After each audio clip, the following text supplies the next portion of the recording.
channel saya NXY Studio. Di video kali ini saya mau mendokumentasikan motor kesayangan saya. Kebetulan saya punya Vespa Matic dengan tipe S125 iGen.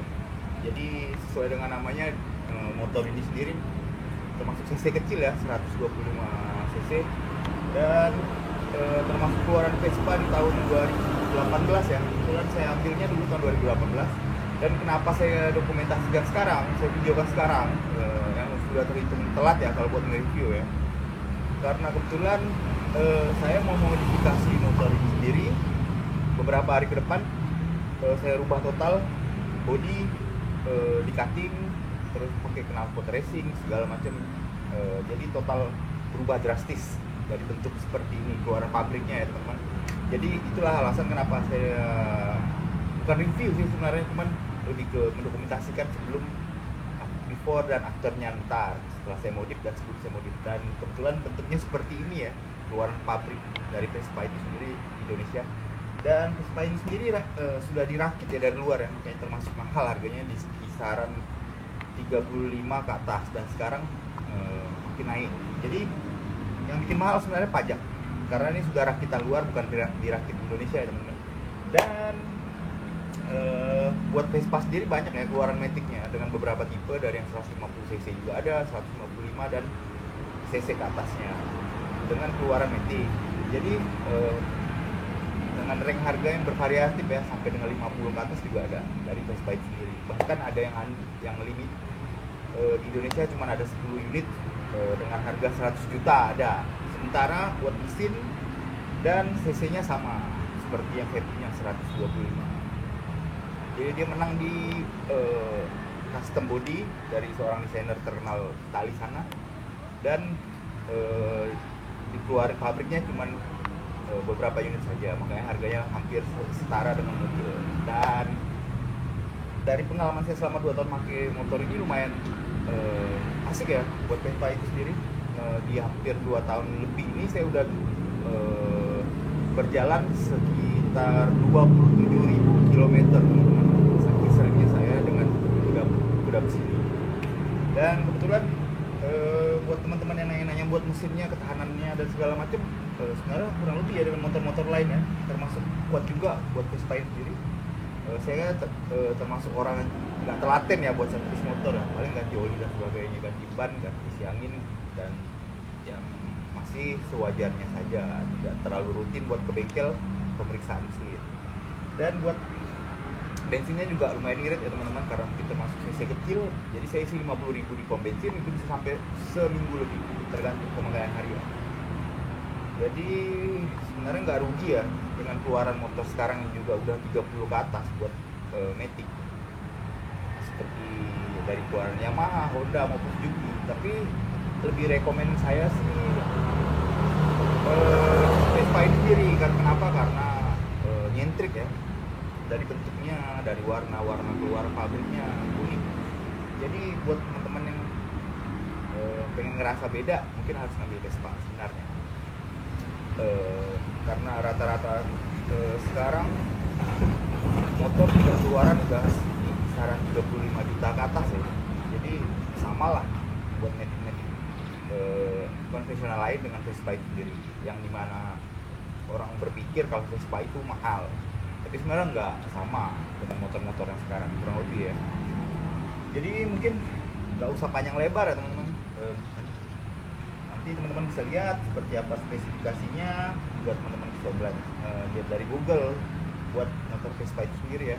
Jadi saya akan ubah detail nanti buat dimodifikasi, dari cover joknya di custom, bodinya di cutting ya, kemudian knalpot racing, velg ganti dan segala macam.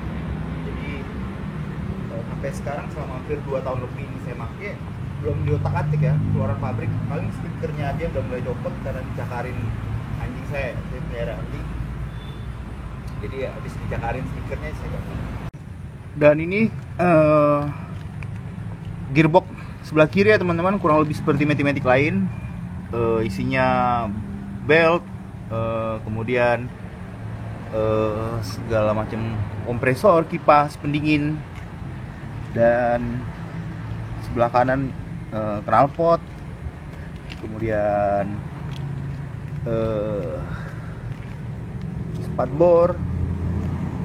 Dan uniknya Vespa itu sendiri dia single ya, single swing arm depannya, single monoshock, sama seperti pendahulunya ya, Vespa Sprint, Excel dan segala macam. Dan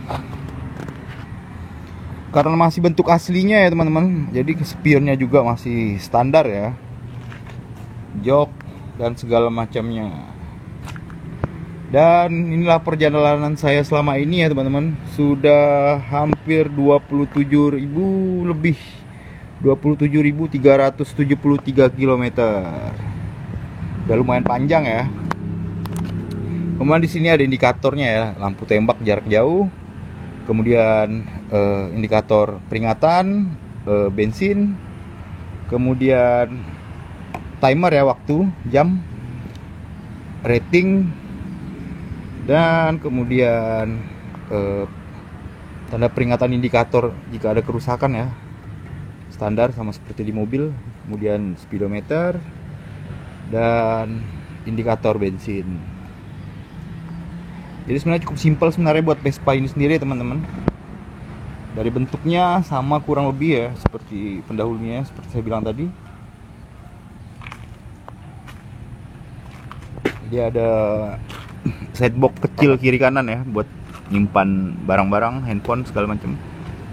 Kemudian ukuran ban ring 10 ya, dengan bebas ukuran ban, tapak lebar, yang penting ukuran ring 10.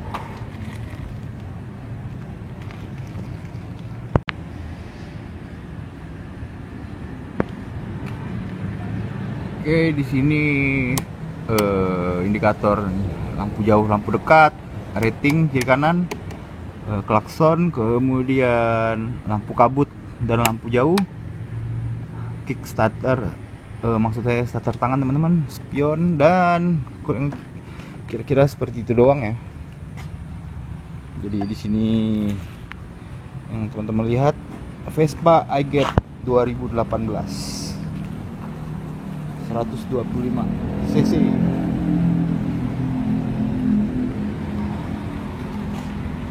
Dan terakhir teman-teman, Vespa ini sendiri udah canggih ya. Jadi dengan kuncinya dengan sistem immobilizer. Jadi sistem kunci hanya ada dua, yang utama dan yang cadangan. Jadi kalau yang utamanya hilang, kita nggak bisa ya menggandakannya lagi. Kita harus ganti satu set rumah IMO-nya dengan kisaran sejutaan ya.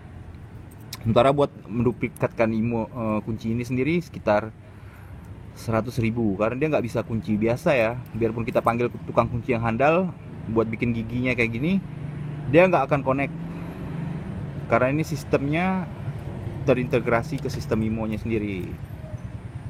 Jadi dia harus sinkron. Jadi buat kunci duplikatnya dia juga harus disetting ulang buat mensinkronkan sistem itu sendiri ke dalam kunci. Jadi di dalam rumah kuncinya ada komponen ya teman-teman. Jadi seperti fingerprint handphone pengunci. Jadi yang utama ini buat menduplikasi kode ke kunci cadangan. Jadi jangan sampai hilang ya kunci utama IMO ini sendiri. Nah, jadi kemudian buat teman-teman, nggak perlu terlalu banyak lebar ya, karena ini sebenarnya bukan review ya, sebenarnya cuma lihat-lihat doang. Jadi seperti inilah Vespa S iGet 125, keluaran dari Vespa itu sendiri, sebuah motor matic yang mungkin bentuknya sama seperti Sprint, Excel, dan Vespa terdahulu, namun nggak semua bodinya dari besi ya. Ini udah sebagian plastik, hanya di tangki belakangnya doang. Ini udah plastik karena lumayan berat ya kalau buat hitungan Vespa besi semua seperti keluaran dulu ya yang masih buatan. Dan buat perawatannya sendiri seperti saya bilang tadi nggak terlalu rumit ya, sama kayak kita pakai motor-motor matic lain, Vario, Mio dan segala macam. Cuman lebih ngerasa lebih berkelas aja kalau kita beli motor Vespa. Dan kemudian teman-teman, jadi itu doang ya yang bisa bagiin. Mungkin tetap stay tune di channel saya NXT Studio, dan terima kasih sudah menonton. Ciao.